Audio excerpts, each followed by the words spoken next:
Hello, I'm going to go through the answers to the questions for Booster 1. And so here we go, it's a review of all the systems, so I hope it was helpful to you. I'm reading from another screen. So what is the study of the structure of tissues called? And that's histology. Really common question, so remember that one. Which type of tissue is found in the breast?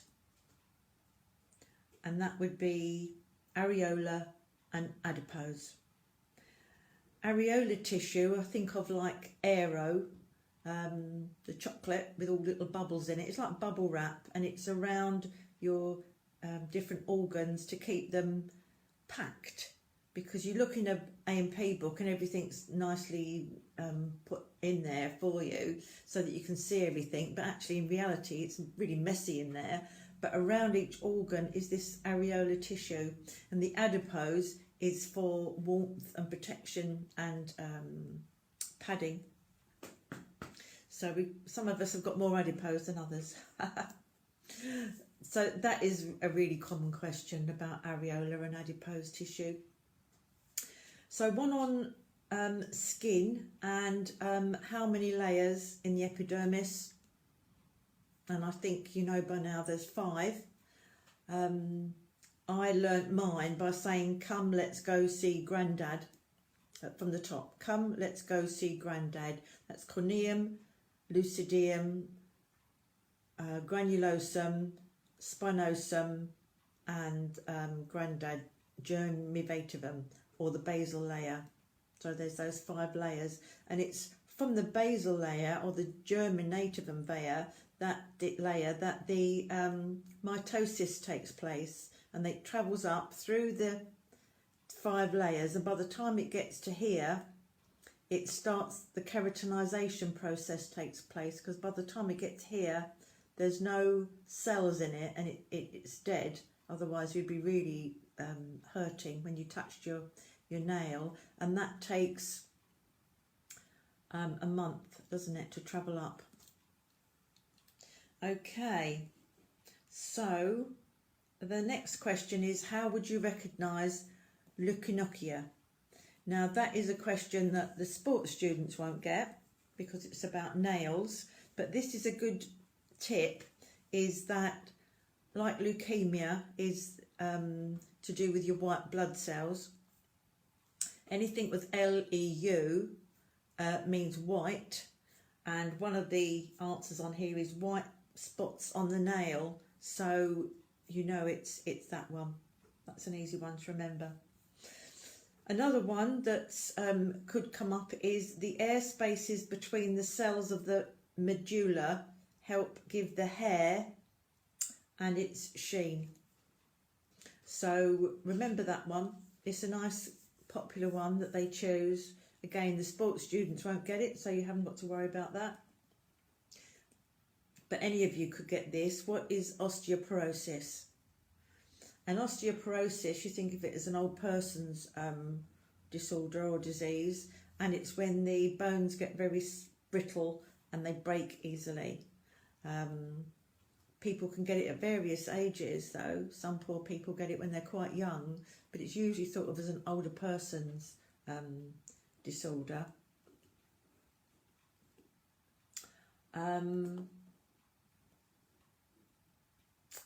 Let's have a look. One of the answers as well was inflammation of many joints, and that would be rheumatoid arthritis then, if they asked that, because rheumatoid, it spreads over the body like a rumour. So whereas osteoarthritis would often be, maybe you get it in your hands, or if you're a sports injury in your legs, usually people as they're older, they start getting arthritis where the break or the fracture's been mending. But with rheumatoid arthritis, that is an autoimmune disease, and that can affect anybody at any time. So they're the ones to remember. Osteoporosis is brittle bones. Osteoarthritis is where it can be wear and tear, or an accident can cause it, and some people get it from because they're very, very unfortunate, but sometimes overuse of our hands we get osteoarthritis.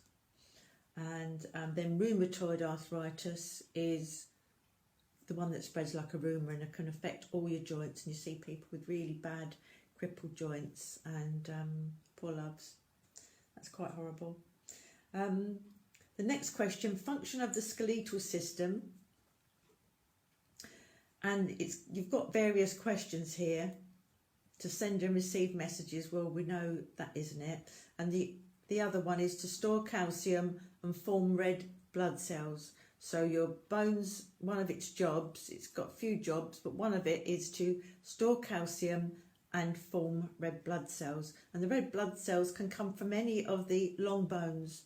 And your long bones can even be one of your fingers here, your phalanges. They're classed as long bones because they're longer than the width. Okay. What's interesting about the formation of the red blood cells is that it's actually your kidneys that tell your, that kidneys that tell your bones to produce the blood cells. They get a message, but that's something that you haven't got to worry about. My thing disappeared. My screen disappeared. Anyway, it's back. The elbow joint. What sort of joint is that? Well, that would be a hinge joint. One of the choices here was a pivot joint, and we think of the pivot joint, that's pivoting, and that is the top two bones in your neck, and they've got a special name. They're so special, they've got their own name. That's the atlas and the axis, and they are the pivot joints.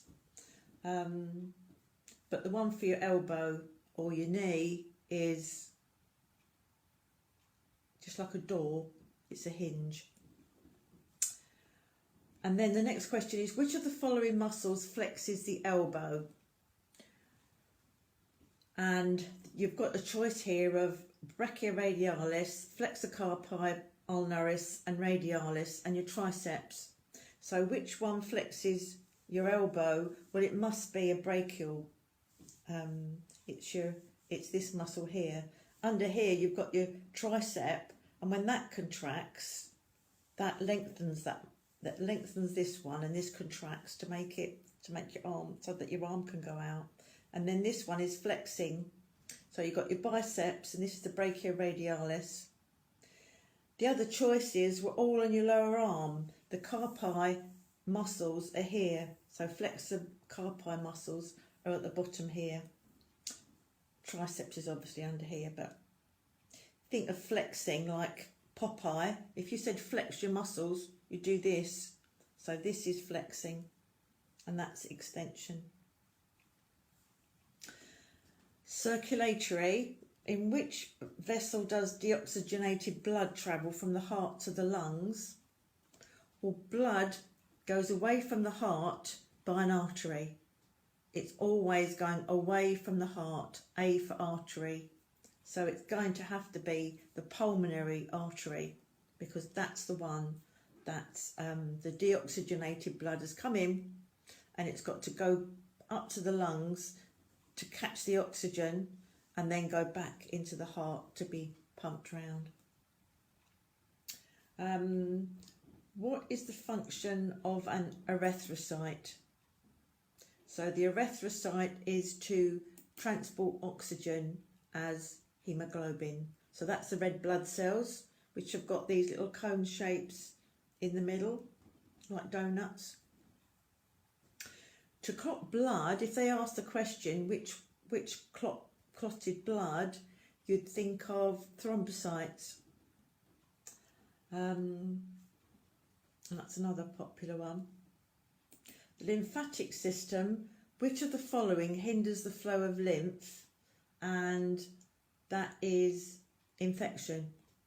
Infection would hinder the flow of lymph. Which of the following statements is incorrect? And that's where you really need to read it properly. Which of the following statements is incorrect with regard to the function of the right lymphatic duct?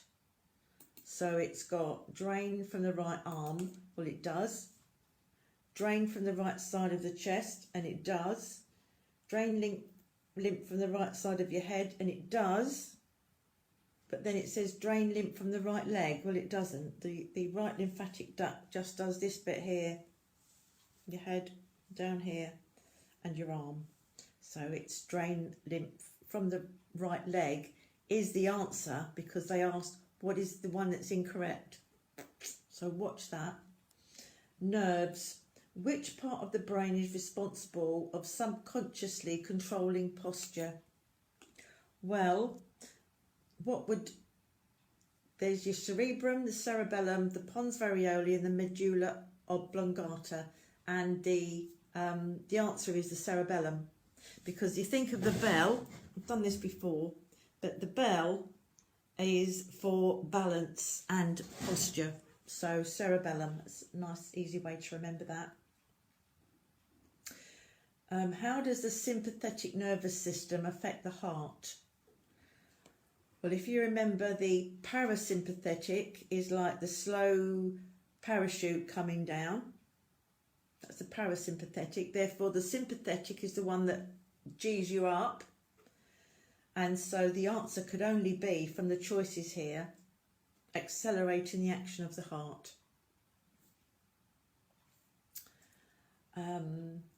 The endocrine system. What is the function of the parathyroid glands? And the parathyroid glands are like 4 dots on the thyroid, and they control your blood calcium levels. And this is where it's just amazing, because the blood passes through these 4 little dots. And if your body is too acid, then you need alkaline. So what your body will do is take out alkaline from other parts of your body, because your blood must have a good balance. The pH must be good in your blood. So what it will do is take the calcium, which is an alkaline, out of your bones and put it into your blood, so that because that's the important thing, because you could get your bones, you could get arthritis, osteoporosis, but you'd still live. But if you get problems with your blood, you're really in trouble, aren't you? So your body will read through your parathyroid like a little testing station, if you like, and think, oh dear, there's too much acid, we need some more calcium, need to be alkaline, take it out of your bones, because once it's in your bones, it doesn't just stay there, it moves. It's a movable feast, it comes in and out. It's remarkable. Which endocrine gland is known as the master gland? And that's the pituitary, isn't it? And that is the size of an almond, right in the middle of your head, in the middle of your brain, and it controls all your hormones virtually. There is more to the hormone system than the master gland, but it's got that title for a reason. It kicks in the thyroid, your adrenals, your the women's ovaries and the men's testes are all affected by that. The growth hormone is in there, so if people are too tall or too short, that's because of the endocrine, what's going on in the pituitary. Milk let down when you're breastfeeding the baby, the start off of the uterine contraction for a woman having a baby, that begins in the pituitary. I know, it's amazing, isn't it? So, okay, this is another popular one. Where is the prostate gland found? And that is surrounding the upper part of the urethra. We've got our kidneys, which are cleansing our blood, and the excess comes out as urine.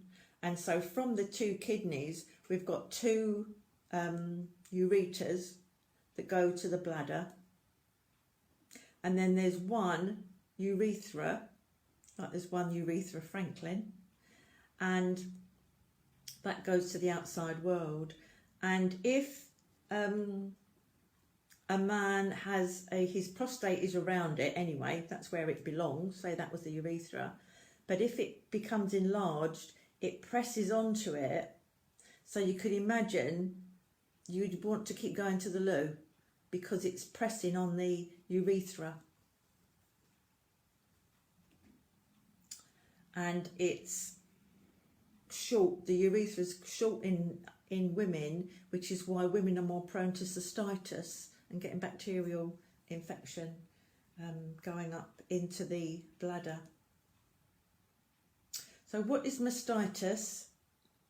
Mastitis is inflammation of the breasts. And if you've ever had a baby, then you'd know about that one. It's not very comfortable when you're feeding a baby. It's like they're sucking on a blister, actually. That's how painful it is.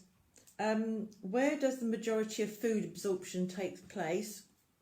Well, it starts in the mouth, the carbohydrate, and it goes into the stomach. The stomach also absorbs as well, but most of it is taken up from the small intestine. And it's amazing. Within your small intestine, these projections called villi that have got lots and lots of well supplied with blood vessels. And as the food goes through and it gets smaller and smaller and smaller, it then leaves your small intestine and goes out into your body, because that's what you want, that's what you're eating for, to feed your body. All the nutrients and the goodness goes out there, and then from your small intestine it goes down, and the waste goes into the large intestine or the colon, and then it's on its way out. And so the majority of food absorption takes place in the small intestine. Where does the digestion of protein begin? Well, that's in the stomach. Yeah. Respiratory. What is the function of the alveoli? And the alveoli, as you breathe in, you've got your trachea that goes to your bronchi, and then there's the bronchioles, which are like it's like trees, upside down trees, and which is just how, because trees help us to breathe, you can imagine these trees. So that's the bronchioles, and the bronchioles get smaller and smaller, and they go to the alveoli, which are richly supplied with blood vessels, and they are linked to the lungs, and then to the blood supply, and then from there the blood takes it to the heart, so that you're breathing in oxygen, and it goes into your system that way. And some poor people, their alveoli is thick with a mucus, and they can't breathe, because then the oxygen can't get through to your body, and cystic fibrosis, for instance, and they have to be patted on the back and cough up, because their alveoli is charged up with mucus and the oxygen can't get through. So it's got a really important job, and it's the exchange of gases, which is oxygen and carbon dioxide, between the lungs and the rest of the body. So that's the circulatory system and the respiratory system. Yeah, it's the link between the two. What is the function of the larynx? We think immediately that it's to help in voice production, don't we? But here, because you've got different questions, it says it's to act as a passageway for air between the pharynx, which is within the throat, and the trachea. So that's what it is for this question. Urinary. Be nice if you got this one. What is meant by micturition? The passing of urine. There, don't forget that one. And the last one here that we're going to go through is what is nephritis? And that is inflammation of the kidneys. We've got nephrons inside the kidneys, and so nephritis is inflammation of the nephrons. One of the questions here was inflammation of the bladder. Could it have been that? Well, inflammation of the bladder is cystitis. So I hope that's helped, and yeah.